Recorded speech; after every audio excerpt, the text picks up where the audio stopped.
Hello, ladies, gentlemen, and all others, and welcome to the very first episode of the Defective Detective Case Files. Today, we'll be looking at the case of Ed Gein, the Butcher of Plainfield, a grave robber and murderer active in the 1950s, who would turn his victims into grisly trophies, decorations, and much, much worse.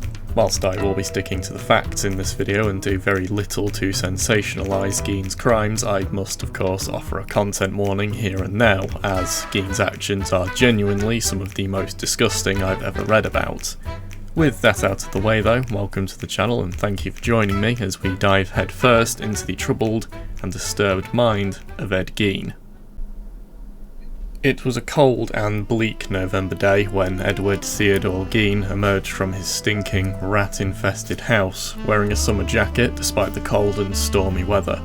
He got in his car, a 1949 Ford sedan, and began driving towards the sleepy town of Plainfield in Wisconsin and to the door of Warden's hardware store. The town itself was fairly small, only sporting around 680 people in the 1950s and had very few points of interest, instead catering to the immediate needs of its residents, with more luxurious items having to be ordered in by catalogue and shipped to the town. When people think of the phrase small town America, Plainfield would almost certainly fit whatever image that phrase would conjure up, and in present day it remains much the same as it did back in the 50s, quiet and peaceful. On this particular day in November, the already sparsely populated town was even emptier than usual, as deer season, the government-mandated time of year when deer populations are culled by local hunters and woodsmen, had started.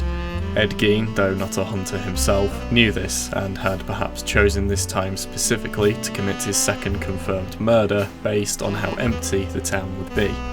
Approaching Warden's hardware store, Gein grabbed a glass jug and went inside to purchase a gallon of antifreeze from the owner, Bernice Warden. It's thought that Bernice probably smelled Ed Gein before she saw him, as he was infamous around Plainfield for a constant noxious stench persisting around him like a personal aura of bad hygiene. Either way, Bernice inwardly sighed at the thought of having to deal with Gein, as she openly disliked him, saying that he was a bit weird and a bit of an idiot to her friends and son.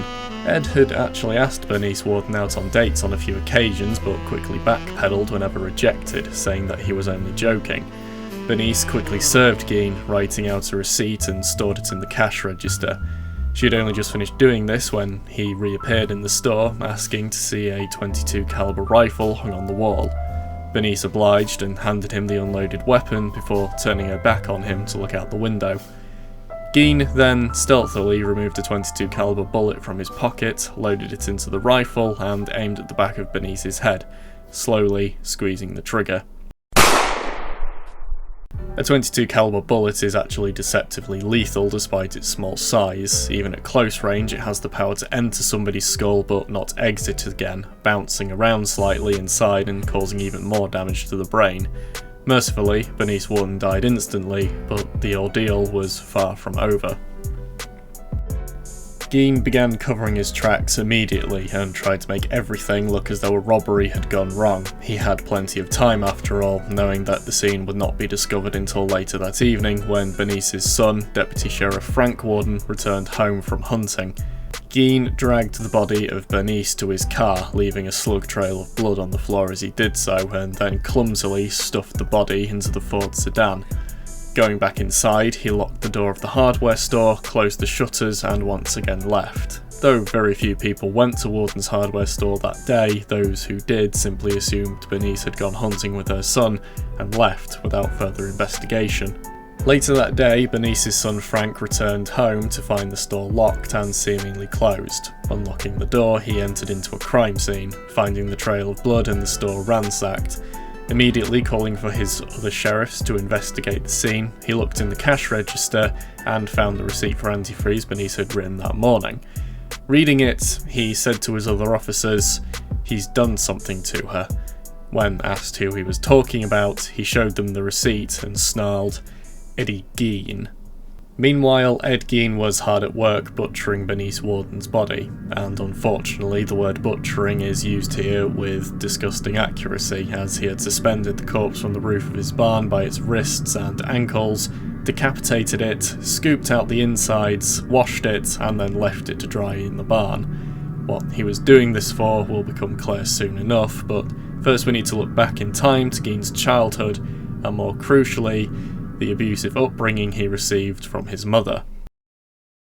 Ed Gein was born in La Crosse County, Wisconsin on the 27th of August 1906 to George Philip Gein and Augusta Wilhelmina Gein. He was the second of two children, with his older brother Henry George Gein being born in 1901. From all accounts, his father George was a sullen and browbeaten man who frequently indulged in copious amounts of alcohol to comfortably numb himself against the abuse and religious tirades levelled at him by his wife. To say that Augusta was puritanical would definitely be something of an understatement. She was a devout Lutheran who constantly drilled the ideas of worldly immorality, the evils of alcohol, and the idea that every single woman on earth, apart from herself of course, was an evil and promiscuous creature of Satan. In short, Augusta was a flaming, overzealous hag who believed that she was perfect and everyone else was scum. Augusta hated George with a burning passion and would frequently say to his face that she wished he was dead, going so far as to recite this wish in her nightly prayers that she also said aloud in front of George. It's unknown if Augusta herself was ever physically violent with her children, though of course it's highly likely, but even if she wasn't, she made up for it with the worst kinds of emotional abuse, to the point where she brainwashed young Ed Gein, instilling an almost primal fear of her into him, along with a deep and almost perverse dependency on her. To give an example, Augusta once sent young Ed Gein to a nearby store to buy a loaf of bread. He somehow lost the money she had given him along the way, and spent the entire walk home fearful of what his mother would say and do to him. Returning home and telling Augusta that he lost the money, she merely looked at him and said in the most contemptuous tone imaginable, "You dreadful child, only your mother could love you." This form of emotional abuse was combined with lessons that Augusta was the only person who would ever be there for young Ed Gein, frightening him away from anyone and anything he might ever find comfort or love in. A disgusting tactic often employed by abusers to further solidify their victims' dependency on them and prevent them from seeking help or escape anywhere else.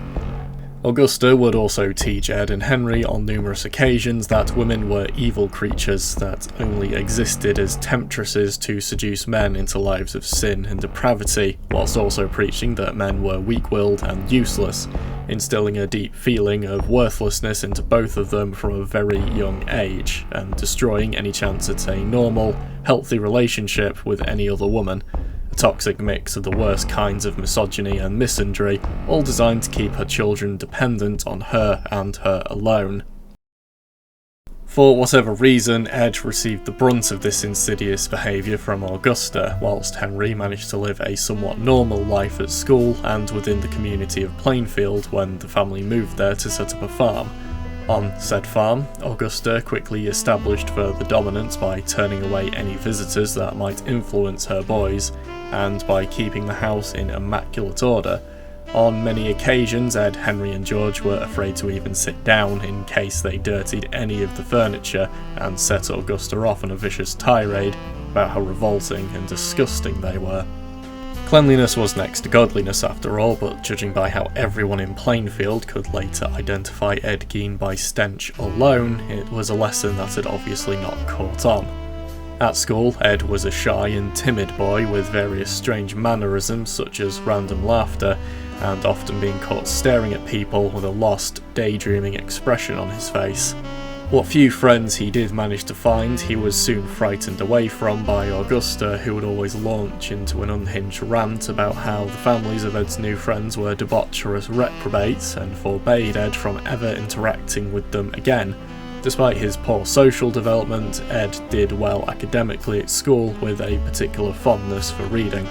On the 1st of April 1940, George Gein died of heart failure brought on by years of alcohol abuse at age 66, miserable and completely broken due to the years of mental and emotional abuse from Augusta.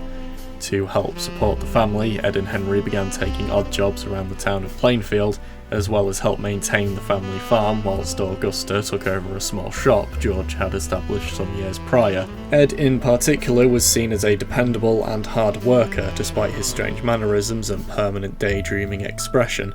While he primarily worked as a handyman, Ed would also babysit various children in the town, something he seemed to enjoy. Before anyone says it, there's no record of him being inappropriate or violent with the children he babysat, and it was widely reported that the children enjoyed Ed's company, as he would play games with them, read them stories from books and magazines, and generally keep them well entertained and safe until their parents returned. And Ed himself once stated that he found children much easier to relate to rather than adults, seeing them as totally innocent and incapable of judging and berating him like his mother so often did. It was, however, an unfortunate sign that Augusta had left her own son undeniably and irrevocably broken. In the meantime, Henry began a relationship with a divorced mother who had 2 children and planned to move in with her, something I'm sure Augusta would have a fit about if she ever found out. As stated previously, Henry was a lot more well adjusted than Ed, having received less abuse and manipulation from Augusta, and he would often try to get Ed to leave her, often trying to show Ed that the mother he so adored was a manipulative and abusive banshee. These conversations would always be met with a shocked expression from Ed, as he would staunchly defend his mother from anything Henry said about her, showing just how far Augusta had sunk her claws into him. On May 16th, 1944, Ed and Henry were burning marsh vegetation and unwanted crops on the family farm when the fire apparently got out of control and began blazing towards the farmhouse.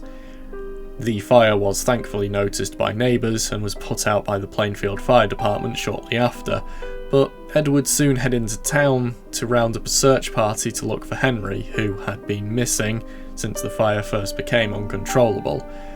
The search party, armed with flashlights and lanterns, began their search, only for Ed to find the body of his now deceased brother shortly after the hunt began. Henry was lying face down on an unburnt patch of grounds with no burns or immediate signs of injury anywhere on his body, apparently having been dead for some time.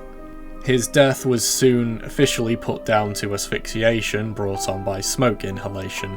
Many people like to say that Henry was murdered by Ed due to the fact that several bruises were found on the back of Henry's head during the examination of his corpse. It's thought that Ed killed Henry either as revenge for him trying to get Ed away from Augusta, or because Augusta found out about Henry dating a divorcee and ordered Ed to kill him. Either way, Ed has never admitted to killing his brother, and I personally find it highly unlikely. Though Ed would of course kill at least 2 people and be suspected of killing at least 9 more, it's hard to imagine that Ed would do anything to harm Henry if it risked upsetting Augusta, and given Augusta's own puritanical, overzealous Bible bashing, it's doubtful that she would casually forget that "thou shalt not kill" is a pretty important commandment. Whatever the case, Ed and Augusta were now alone on the family farm, and it's here that Ed was forced even more under Augusta's control, as she was now the only person he had in the world, and Ed was the only person who would listen to and agree with Augusta's demented beliefs. Augusta would later have a stroke that partially paralysed her, and Ed devoted all of his time to looking after her and caring for her every need. He would carry her to bed and around the farmhouse on a daily basis, tend to the livestock under her ever-watchful eye, read passages from the Bible to her every night, and take any and all abuse levelled at him for years to come. After his arrest, Ed would later recount that one day he and his mother went to visit a man called Smith to buy feed and straw for the farm's livestock, only to witness Smith beating a puppy to death. For some reason, a woman dressed in only a nightgown came outside and began begging Smith to stop in front of Ed and Augusta. After the puppy was dead, the woman sobbed next to it until they both left. Augusta was not impressed and, according to Gein, raged almost all day about the incident. Not about witnessing a man brutally and needlessly beat a defenceless and innocent animal to death, but because he was having relations with someone he was not married to. Augusta referred to the woman only as Smith's harlot and ranted for hours about how she was disgracing herself in front of everyone before turning her ire on Smith for letting such a woman embarrass him. Augusta had a second stroke and her health would rapidly deteriorate from there, eventually dying on the 29th of December 1945. Ed was more than devastated by her death, almost unable to stand at her funeral and crying uncontrollably. He was now completely alone in the world, and that loneliness would soon start eating away at him. After Augusta's death, Ed began to let himself go and almost stopped functioning as a regular human completely. He ceased bathing or eating regularly, began hoarding items of little to no worth. The once immaculate farmhouse started to pile up with old newspapers, cans of pork and beans, other detritus, and soon became infested with rats. The only part of the house that Ed kept clean and in order was Augusta's old room, which was left exactly as she left it on the day she died. To support himself, Gein rented out various parts of his farm and continued his odd jobs as a handyman in Plainfield, and on occasions, still babysat for various parents. In a twist of fate, it's actually reported that Gein became at least somewhat more social after his mother's death. Whilst he didn't have anyone he could call a friend in the town, he would often receive baked goods and leftovers from the women of Plainfield, and was usually invited to dinner by the people he worked for. On such occasions, he would usually keep to himself and was incredibly polite, not sitting down at the dinner table unless everybody else was already seated, and listening attentively when anyone began speaking. He would even help the women wash dishes and clean up afterwards, something that was unheard of in the 1950s. Whilst the men of Plainfield would sometimes subject Gein to a harmless prank or make him the butt of a joke, nobody was ever actively cruel to him, and he was always seen as a dependable and hard worker who could be counted on to do anything he was paid to do, despite being a little strange and withdrawn. He was even known to sometimes indulge in the odd pint at the local bar, something that would have been almost anathema to him when Augusta was alive. However, there was a different side to Ed Gein.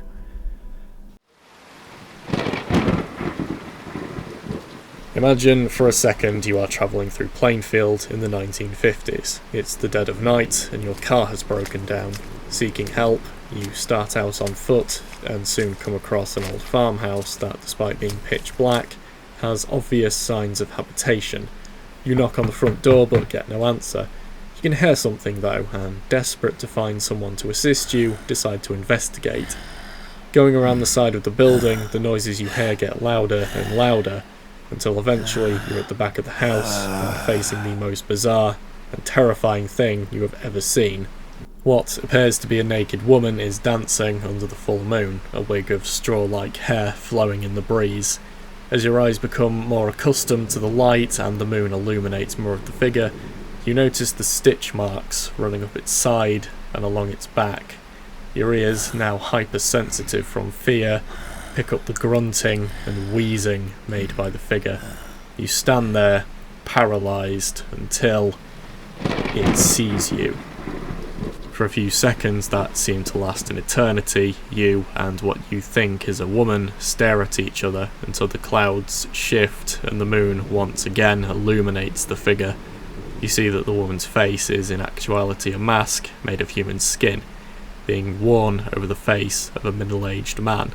He grunts, hisses and screams at you before he starts to make his way clumsily towards you, staggering in the awkward tightness of the skin suit. Frightened for your life, you run back to your car and desperately turn the key in the ignition.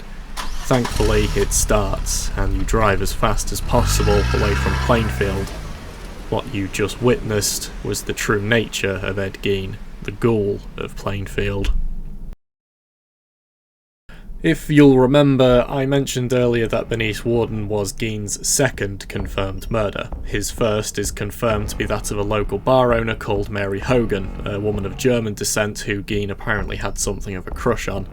She vanished in 1954, and whenever the subject of Mary Hogan was brought up around him, Ed would simply say, "She ain't missing, she's down at the house right now," before a ghoulish smile would spread across his face. Unknown to everyone in Plainfield, Mary Hogan was actually at Ed Gein's house, butchered and turned into what would later be described as a skin suit Ed Gein would wear on occasions I just described above. He had also taken to visiting the local graveyard over 40 times in total during the night to rob graves and collect gruesome trophies. In all cases, he would rob the graves, take what he wanted, and then leave everything as it was, in apple pie order, as Gein himself would later describe it. A few sources wrongly claim that Gein was a necrophiliac. Gein himself denied this on multiple occasions, and there is absolutely no evidence to suggest that he did anything to the corpses other than mutilate and steal body parts from them. To again quote Gein, the corpses smelled too bad. Part of Gein's fascination with corpses came from his hobby of reading books and magazines on the Holocaust and other Nazi war crimes, taking particular interest in officials like Ilse Koch, the bitch of Buchenwald, who would select tattooed men from the concentration camp's population and have their skin turned into leather, along with many other atrocities. Ed Gein would later confess that he murdered Mary Hogan and defiled her corpse in such a way so he could wear the skin suit in a bizarre and grim attempt to become Augusta. He was desperate to have her back and resorted to grave robbing and murder to do so. I think in a way Augusta never actually died in Ed's mind, and this was the only way he had of seeing her again. It's here that I must issue a major content warning. If you are uncomfortable with the idea of body parts being used as decorations, I suggest you leave now. Whilst the rest of the Plainfield police force was out looking for Gein, Sheriff Arthur Schley and Captain Lloyd Schorfhorster visited Gein's farmhouse with a warrant to search the premises. Noticing the barn door was open slightly, Sheriff Schley wandered inside and was soon facing the decapitated, desecrated and exsanguinated corpse of Bernice Worden. Stunned, he initially thought he was looking at the carcass of a deer before his brain filled in the blanks and he ran outside, retching and gasping for air, soon joined by Captain Schorfhorster, who had also witnessed the grisly scene. Nearby, the two officers found Warden's head in a burlap sack. 2 nails had been hammered through her ears, with twine tied to each one, as though it was about to be hung as a gruesome trophy.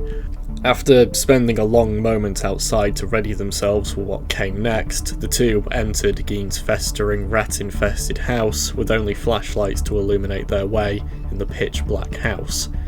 An act of bravery that would leave them both mentally scarred and traumatised for the rest of their lives. Inside, they found evidence of Gein's hoarding and unsanitary habits. Piles of trash littered the house, discarded newspapers, old children's toys from when Ed and Henry were little, cereal boxes, calendars years out of date, dirty clothing, a clot of bed sheets. Piles of rat droppings and other detritus were also found in the house. It almost immediately became clear that Gein only inhabited 2 rooms in the house, the kitchen and his own festering bedroom. Schley and Schorfhorster found Augusta Gein's bedroom perfectly preserved and free from any mess, as though Ed thought of it as a shrine to her memory. Arthur Schley and Lloyd Schorfhorster would soon come across evidence of Gein's other crimes. Shining his flashlight into a brown paper bag, Schley saw something covered in long hair. In a daze, he reached into the bag and lifted the item out. "My God, that's Mary Hogan," came the voice of Captain Schorfhorster, and indeed it was. Arthur Schley had in his hands the tanned face of the bar owner who had gone missing years ago, turned into a grotesque mask that Gein would wear along with his skin suit, also made from Mary Hogan's remains. Whilst Arthur Schley and Lloyd Schorfhorster were picking their way through that living nightmare, Ed Gein himself had been found at a general store he had been called to earlier that day to perform some repairs. When apprehended by Plainfield police, they started questioning him about his whereabouts that day, and after confronting him on some contradictions in his story, Gein blurted out, "Someone's framed me." When officers asked what he meant, he elaborated, "Mrs. Worden. She's dead, ain't she?" At this time it wasn't public knowledge that Bernice Worden was dead, and whilst there was a lot of blood found at the scene, police weren't actually sure if she was dead themselves. When a confused officer asked how Gein could have possibly known she was dead, he cryptically responded, "I heard tell of it." Ed Gein was brought into custody under suspicion of abducting and potentially murdering Bernice Worden, whilst other investigators travelled to his house to find Sheriff Schley and Captain Schorfhorster outside in a state of complete and total shock.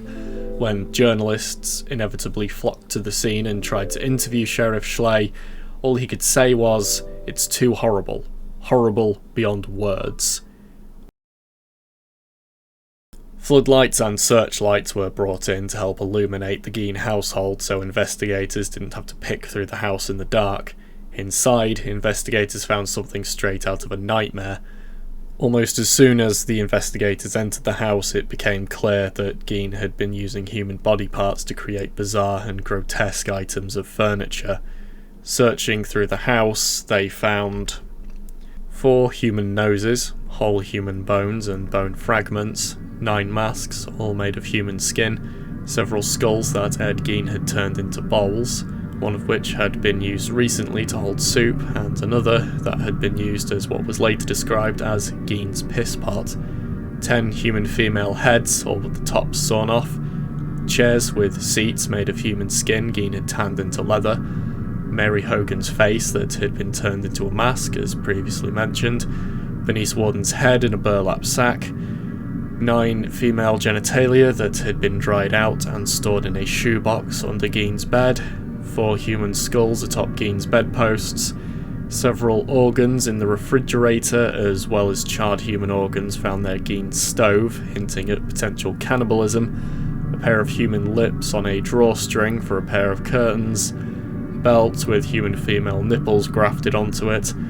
a drum made of bones and human skin, a lampshade made of human skin, a shirt made from human female skin complete with breasts, evidently part of another skin suit he was creating, and finally several human fingernails that were determined to have come from the hands of dead women. It should be noted that this is only an abridged list of what was found in Gein's house, as some were honestly too horrible for me to mention here. All of these items were scattered around the house, and after investigators had finished their unenviable task of searching for evidence, all were collected, photographed, and later destroyed by investigators, though some personal items of Gein are still around and in the hands of private collectors to this day. In custody, Gein initially played dumb and refuted any accusations of wrongdoing, even when his head was slammed several times against the table and wall by angered and disgusted detectives who had come from Gein's house. Though doing so must have been at least a little satisfying for investigators, it later caused Gein's initial confession to be inadmissible as evidence, and Gein would continually go silent during interrogation, making the whole process much harder. Ed Gein was not informed that he had the right to a lawyer, and it was the opinion of many officers and investigators that someone like him didn't deserve one. Eventually, however, he was allowed one, but would still deny murdering Bernice Worden or Mary Hogan, despite the fact that both their heads were currently being used as decorations in Gein's own house. Eventually, Gein would confess to the charges of grave robbing and detail his excursions to the Plainfield cemetery to investigators. According to Gein, he would be in an almost daze-like state when he began robbing the graves and would take various body parts and items from the corpses he found.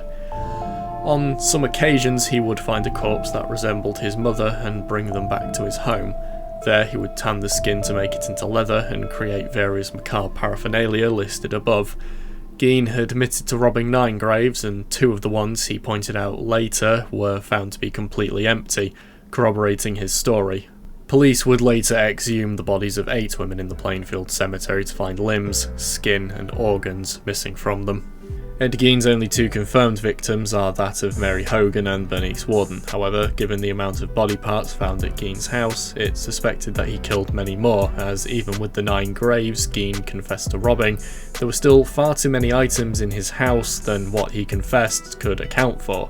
Detectives were unsure if Gein was being truthful, as he had been incredibly reluctant to confess to the murders of Worden and Hogan during interrogation, so they started to look into several missing persons reports around Plainfield and the surrounding area in order to see if any could be used to further accuse Gein, and it's thought that at least 4 other murders and potential abductions were his responsibility.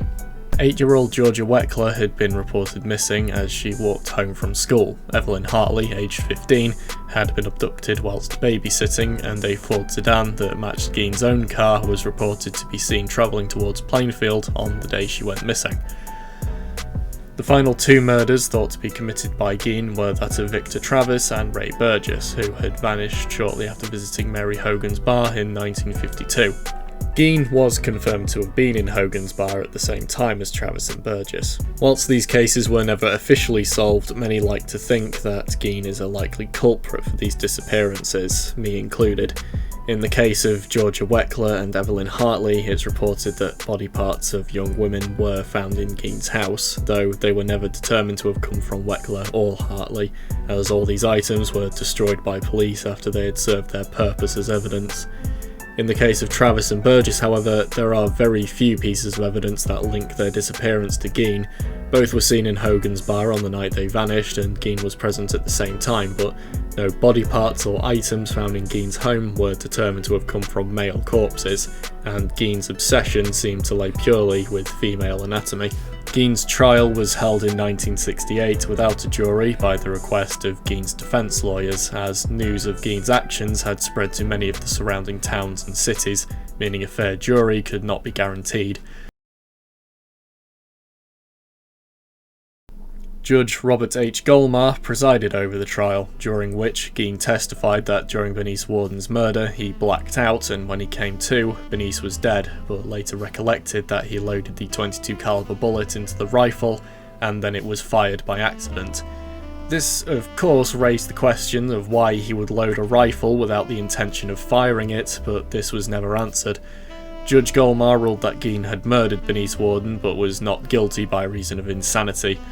Bizarrely, Gein's crimes of grave robbing and the murder of Mary Hogan were dismissed due to, quote, prohibitive costs, or as I like to call it, legal laziness in the face of overwhelming evidence.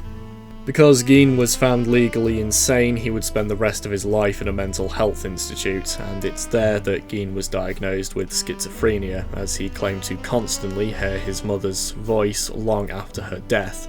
It's speculated that Gein also suffered from a type of infantile personality disorder, where an adult can react much like a child would in certain situations, and is often related to childhood trauma. This was never officially diagnosed by psychologists working with Gein, but considering his overall withdrawn personality, strange mannerisms and shy attitude, it's a possibility. Gein also had some fairly peculiar interactions with the people he spoke to, especially with women. As previously mentioned, Gein asked Bernice Worden out on dates on various occasions, often to the Plainfield roller skating rink, a location obviously more suited for teenage dating rather than two grown adults. Though the real mystery here is why a town of 680 people needs a roller skating rink in the first place. Before his trial and committal, enraged and disgusted townsfolk of Plainfield took it upon themselves to burn down and utterly destroy Gein's house in 1958. When Gein was informed of the incident, he simply shrugged and said, just as well. Also in 1958, Gein's Ford sedan was purchased for $760 by Bunny Gibbons, the ringleader of a sideshow. He would charge 27 cents admission fee for people to see the car the Plainfield Ghoul transported his victims in. This sideshow was thankfully shut down by disgusted citizens of Plainfield, and the car was never seen again afterwards. After being committed to the mental health institute he would spend the rest of his life in, Gein was reported to be a model patient and was apparently the happiest he had ever been in his life. He was social with other patients and enjoyed talking to the staff and psychologists assigned to him. He continued to be an avid reader and would take up many hobbies within the facility as a form of occupational therapy. He also developed an interest in ham radios and was allowed to purchase one to tinker with. Everyone who worked with and knew Gein in the hospital would say he was a kind, polite and docile person who never seemed to cause trouble for any of the other inmates or staff. However, he would retain a few peculiarities, such as the way he would stare at female nurses and staff members. The families of Bernice Worden, Mary Hogan, and the relatives of the corpses Gein desecrated in the Plainfield Cemetery would often state that they never saw justice or recompense for Gein's crimes.